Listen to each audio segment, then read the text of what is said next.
ለምንድን ነው እንደዚህ የምትከታተላት? ማም አረ ተረጋጊ። ቆይ ምን ይሆንሽ ነው? ስራሽ ሁሉ ምንም እየገባኝ አይደለም። ለምን ራስን በዚህ ደረጃ ታወርዳለህ? መውጫ መግቢያ እንዳሰጣት ልጅቷ ነግራኛለች። ተዋት እንጂ። ቆይ ከዚህ ቤት እንግዳ መኖር የለበትም? በዛ ላይ ደግሞ ያለ ደረጃ ምንድነው? አረ እትዬ ምን ነው ሚስጥር ብለሽ ነበር እንደ ነገርሽኝ? ኑንዬ ልጄም ቢሆን እንዲህ እንዳስቸገርሽ እየነገርሽኝ ዝም አልለው። ቤሉል አረፍ። ልጅቷን ከዚህ በላይ እንዳታስቸግራት። ምንድነው የምታወሪው? አልገባኝም። ኑኑ እያስቸገርካት እንደሆነ እየነገርችኝ ነበር። አረ እኔ አትፍሪ፣ ምንም አያደርግሽም። አሁን ወደ ውስጥ ግቢ። ኑኑ በጭራሽ እንደዚህ አትልሽ። በጭራሽ ኑኑ አላልሽኝም? በይ ንገሪው። አይ በቃ ምንም ማለት አይጠበቅብሽም። ወደ ውስጥ ግቢ። ካመመሽ እኔ ራሴ ወደ ሕክምና ወስድሻለሁ። ስለዚህ ሂጂ። ኑኑ እጄን ያዥኝና ከዚህ እንውጣ። ማም በጣም ስለማከብርሽ ላለመናገር ራሴን እየተከላከልኩ። ከመንገዳችን ዞር በሉ እና ደግሞ ማንም ምንም አይመለከተው። እንደማውቅሽ ይሰማኝ ነበር፣ ግን ተሳስቻለሁ። ቀስ በቀስ እየተቀየርሽ ነው። ቤሉል ምን እየሆንክ ነው? እኔ ምንም አልሆንኩም። አንቺ ግን ደህና አትመስይኝ። ኑኑ ቶሎ ወደ ውስጥ ግቢ ያልኩሽ። እሺ ተው በቃ። በእኔ ምክንያት እንደዚህ መከራከር የለባችሁም። ሲጀመር እኔ ደህና ነኝ። ወደ ሕክምና መሄድ አይጠበቅብኝም። ጎበዝ። በእኔ አሁን ወደ ውስጥ ግቢ።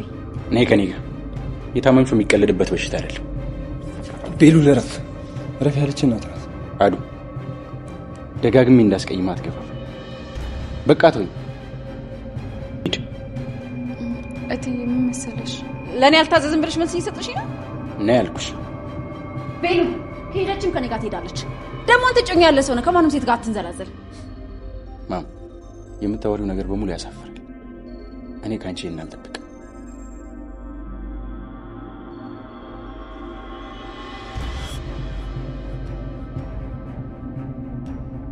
አዶኒ ዝም ትላለህ? ቆይ ምን ነው? ምን እንዳደረግልሽ ፈልገሽ ነው? አረ እንደዚህ ገፈታትሩኝ ሲሄድ እያየ ዝም ትላለህ?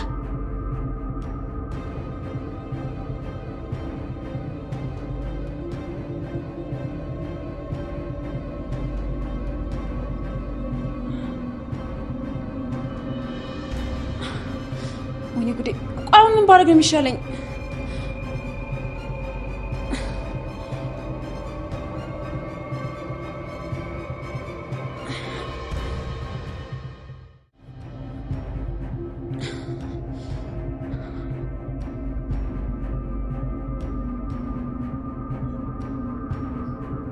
ሄሎ፣ ይኸውልህ ስማኝ። አሁን ቤሉል ኑኑን ይዟት እየወጣ ነው። ቶሎ ብለህ የሆነ ነገር አድርግ። ምን ላድርግ? ምን ፈልገሽ ነው ደግሞ? የት ነው የወጡት? እየጠፉ ነው እንዴ? አይደለም፣ ሊያስመረምራት ነው። ቴዲ እባክህን የሆነ ነገር አድርግ። ታዲያ እንዴ ከወጡ ምን አደርጋለሁ? ቴዲ የሆነ ነገር ማድረግ ትችላለህ። እኔ በአንተ ተማመናለሁ። በቃ ዝም ብለህ አንድ ነገር አድርግ። እሺ ምን ላድርግ? አሳግታቸው። በቃ ቶሎ በል አሳግታቸውና የሆነ ነገር እንፈጥራለን። እንዴ ይለን ምን መሆንሽ ነው? አሳግታቸው እስቲ ትንሽ አይከብድሽም? በቃ ልጆቹን ታያቸው እንጂ። ቴዲ ዝም በል። ዝም ብለህ የምነግርህን ብቻ አድርግ። እሺ በቃ ከወጡ ቆዩ። አልቆዩም፣ አሁን ነው የወጡት። ኑኑ የራሷን በሽታ እንደሌለባት ልታውቅ እድሉ አሁን ነው ያላት። ታዲያ እስቲ ኑኑ ምንም ነገር እንደሌለባት ትወቅ የምትሉ ቪዲዮውን ላይክ በማድረግ ኮሜንታችሁን ማስቀመጣችሁን አትርሱ። ቤሉል በቃ ቆርጦ ተነስቷል ሊያስመረምራት። ታዲያ ሄለን እንኳን ልታስቆመው አልቻለችም። በዚህ ሰዓት ላይ ሄለን ግራ ገብቷታል። ምን ማድረግ እንዳለባት አታውቅም።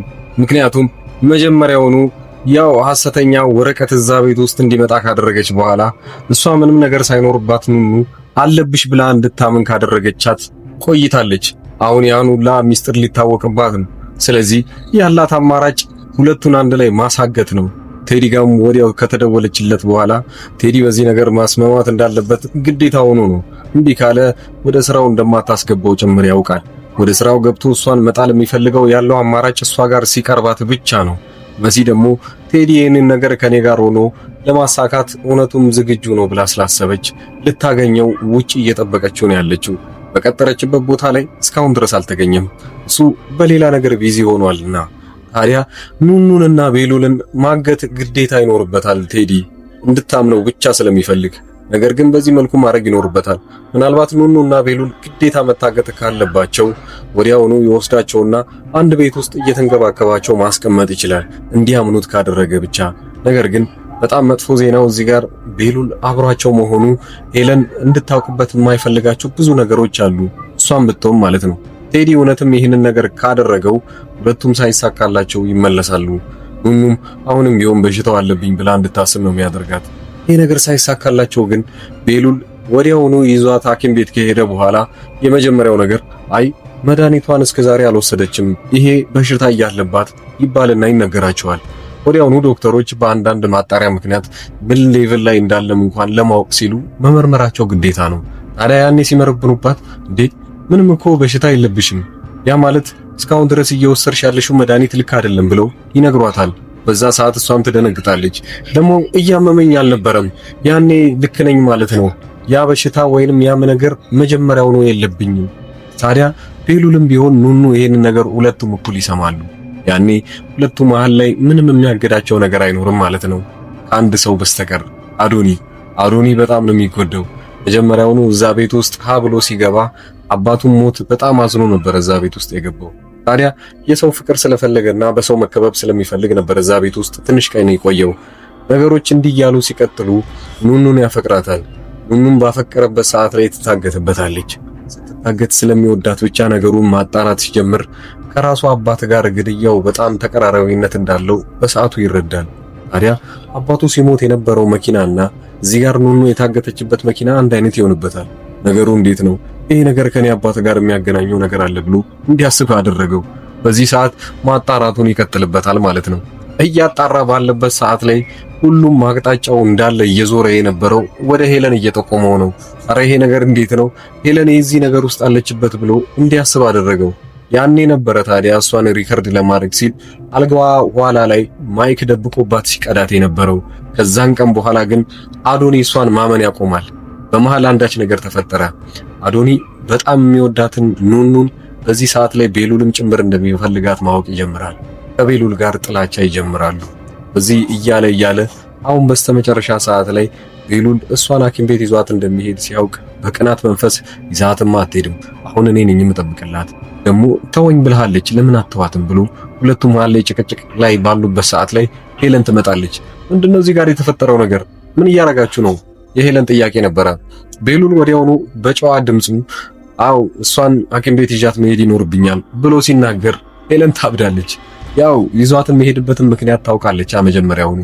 አረ የሷ ነገር እንዳይታወቅብኝ ብላ እሱን ለማስቆም ብዙ ጥረት ታደርጋለች፣ አልተሳካላትም። በዚህ ሰዓት ያላት አማራጭ ቢኖር እነሱ ጥሏት ከዛ ቤት ወጥተዋል። ቴዲ ጋር ትደውልና ቴዲ ሁለቱን ልጆች ማገት ይኖርብሃል፣ አለበዚያ ከኔ ጋር መስራት አትችልም፣ ያኔ ጥንቃቄውን ካንተ እንድትቀበል እፈልጋለሁ። ይሄን ሁላ ስትነግረው ቴዲ እሺ ብሎ ይቀበላታል። ታዲያ እውነት ሊያደርገው ነው ቴዲ። ደግሞ በዛ ላይ በዛው ተመሳሳይ ሰዓት ላይ ከመሲ ጋር ሌላ ቀጠሮ ነበረው። መሲ እዛ ቦታ ላይ ሆና እየጠበቀችው መምጣት አልቻለም። አንዴና ለመጨረሻ ጊዜ ነው የሰጠችው እድል። በዛ ሰዓት ካልተገኘ እሷም ቢሆን ፍርሃቷ ስለሚጨምርባት በሌላ ቀን እንገናኝ ብለው ጥያቄ ቢያቀርብላትም እሺ ብላ የምትቀበል አይደለችም። ስለዚህ ከሁለት አንዱን መምረጥ ይኖርበታል። ቴዲም መለየት የሚችለው በዚህ ሁኔታ ላይ ብቻ ነው። እናንተ ምን ትገምታላችሁ? ግን ይህ ሁሉ ሄለን እንዳይፈጠር ማድረግ ያለባትን ከአቅሟ በላይ ሲሆንባት ጥላቸው ወይንም እንዲሄዱ ፈቅዳላቸው ነበረ። ወዲያውኑ ግን ጭንቅላቷ ላይ የመጣው ከዚህ በቀደም እንደምታደርገው ሁለቱን ማሳገት ነው። አንዱ የገዛ ልጇ ነው፣ አንዷ ኑኑ ነች። ኑኑ ድጋሚ ልትታገት ነው። ታዲያ እንደ በፊቱ ስቃይን ማየት አትፈልግም። አሁን ደግሞ አብሯት ቤሉል ስላለ ነገሩን የሚያውቀው ነገር ይኖራል ማለት ነው። በዛም አለ በዚህ ቤሉል እየደረሰበት ያለው ወይንም እየሄደበት ያለው መንገድ ሄለንን በዚህ ሁኔታ ላይ የሚያጋልጣት ነው የሚሆነው። ታዲያ ወደ ሐኪም ቤት እንደሄዱ ወዲያውኑ ምናልባት መንገድ ላይ አቶ ቴዲ የሚባለው ደግሞ ያው የቀጠራት መሲን ማግኘት ይኖርበታል። ያው ሌላኛውን ስራውን ማን ሊሰራለት ይችላል? ታዲያ መሲ የተቀጣጠሩበት ቦታ ላይ ቆማ እየጠበቀችው ለምን አይመጣም? ቀድም ብሎ መገኘት ነበረበት ብላ እሷ ሐሳብ ውስጥ በገባችበት ሰዓት ላይ ማርፈዱ ግን እንድንጠረጥር የሚያደርገው እነ ቤሉልና ኑኑ ወዳሉበት ሄዶ ሊያገታቸው እውነት ተስማምቶ ነው ወይ? እንደውም ቴዲኮ ከዚህ በፊት ከሄለን ጋር መስማማት እንደማይችልና ይህን ነገር እንዳቆመም ሲናገር ነበረ። ይህንን ሲያደርግ ታዲያ እሷ ያለችበትን ቦታ ላይ ውሳኔ ሊያደርግ ይችላል።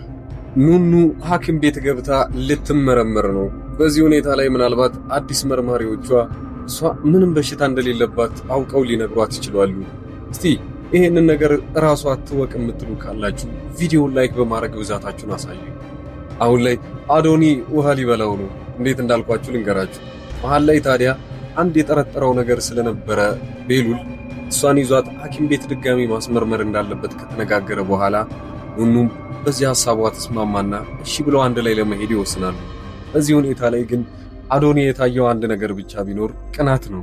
በዚህ ሁኔታ ላይ ሁለቱ አንድ ላይ መሄድ የለባቸውም ብሎ ስላሰበ እሷን ከመሄድ እያገዳት ባለበት ሰዓት ላይ ሄለን ትመጣና ነገሩን ትደርስባቸዋለች።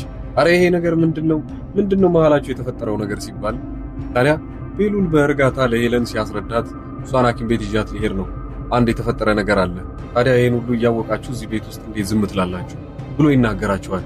ቤሉል ይሄን ሲናገር ሄለን በጣም ነበር የደነገጠችው። እውነቱን አውቋል።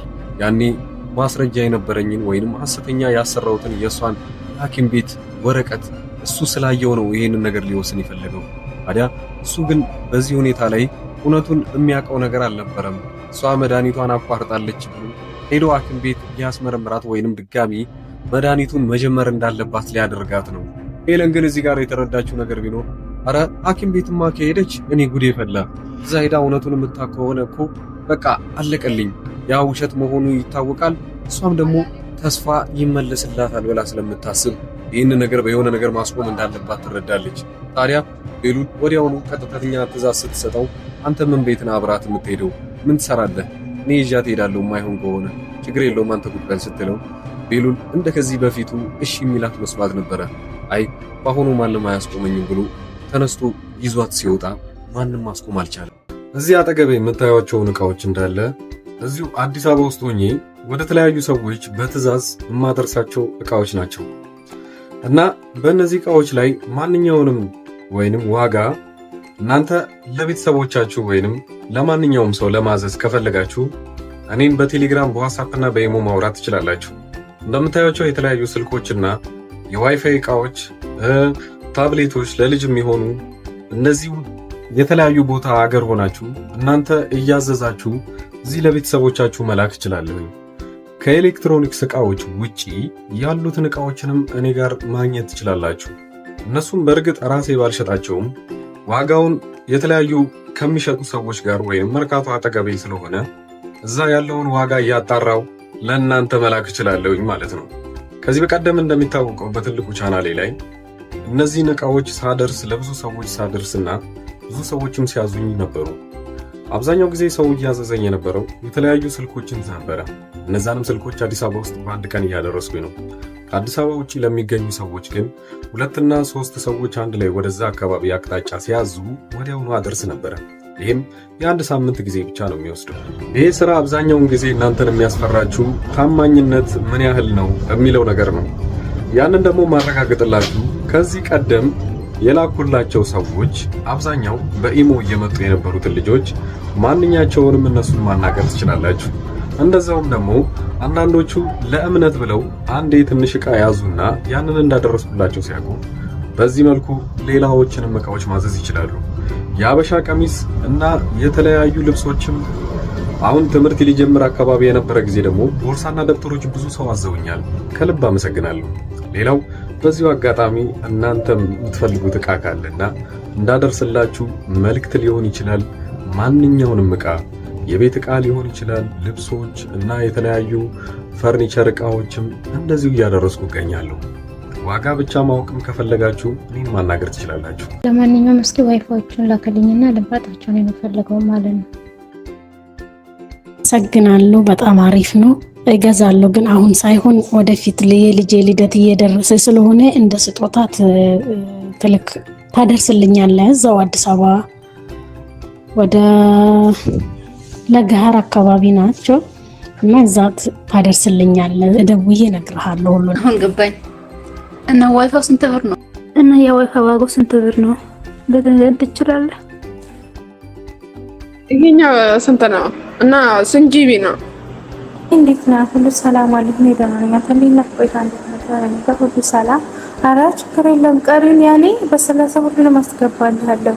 ያንተንም የእሷንም የሁሉንም ባንዴ አስገባዋለች። ችግር የለውም። ያኔ አንተ የምትሰጣት ከሆነ ትጀምረዋለች። ማይማር ይሄንን እስቲ አጣራ። ኮፍያዎች ስንት ናቸው? እስቲ ጠይቅ እስቲ እና አጣራሽ። ብዙ አይነት ነው ያለው፣ ግን ይሄንን ኦርደር ያደረኩልክ እስቲ እንትን ያልኩት የላኩልክ እስቲ ቦሌ ያምጣውና ከዛ አንተ ጋር ገከው ሻንጣው ማለት ነው። ከዛ በኋላ አንድ ላይ ነው የምትሰጣ ከሞባይሉ ጋር ማለት ነው። ከይቅርታ ጋር ግን ከልብ ላስቸግርክ ነው። ዋትስአፕ ላይ ልኬልሃለሁ የሰውየውን ቁጥር ማለት ነው። እና የት ነው አለኝ ሉሉ ምንድነው እሱን እስቲ አንተ ከዛ እሱን ካመጣክ በኋላ ተደውለልካለች። ጀመሩት ከዚህ በፊት በነበሩት ቪዲዮዎች ላይ በለቀኩት ማስታወቂያ ነው። ያው ለሌሎቹ እና አዲስ አበባ ውስጥ ቅርብ ለሆኑ ሰዎች ወዲያውኑ በአንድ ቀን ውስጥ አድርሰንላቸዋል።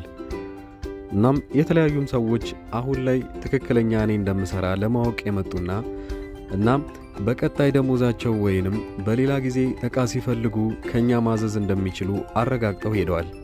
ያንን ብቻ ለማወቅ ብቻ ሳይሆን የተለያዩ እቃዎችን ዋጋቸው ምን ያህል ነው ወይንም እናንተ ካላችሁበት ሱቅ ወይንም እናንተ ካላችሁበት ሰፈር ጋር ዋጋውን ምን ያህል ቅናሽ ነው የሚለውን ካያችሁ እቃውን ወዲያውኑ ማዘዝ ትችላላችሁ። በክፍለ ሀገር ያላችሁና የተለያየ ቦታ ለምትኖሩ ለምሳሌ ወደ ወላይታ አካባቢ ብዙ ሰዎች እቃ እንዳዘዛችሁኝና አንድ ላይ ልልክላችሁ አንድ ሳምንት ጊዜ ጠይቄያችሁ ነበረ። ያም ሆነም ወደ ራቅ ወዳሉ ቦታዎች ላይ እቃ የምንልከው 3 እና 4 ሰዎች ስትሆኑ ነው። እቃውን ወዲያውኑ አንድ ላይ የምናደርስላችሁ ይሆናል። ለጊዜው ግን አዲስ አበባ ውስጥ ለሆናችሁ ዋና የሚባሉ ወደ ባህር ዳር፣ ወደ ጎንደርና ወደ ባህር ዳር ሌላው መስመር በሚገኙ ቦታዎች አንድ ላይ እቃዎችን እንልካለን። እናንተ ብቻ በተለመደው መልኩ ከኛ ምንም አይነት መረጃ ማግኘት ስለምትችሉ በዚህ ሁኔታ ላይ መጠየቅም ትችላላችሁ። በቴሌግራም በዋትስአፕ እና በኢሞ እዚህ ፊት ለፊት ላይ የምታዩት ቁጥር በዚህ እኔን ማናገር ትችላላችሁ። መልካም ጊዜ።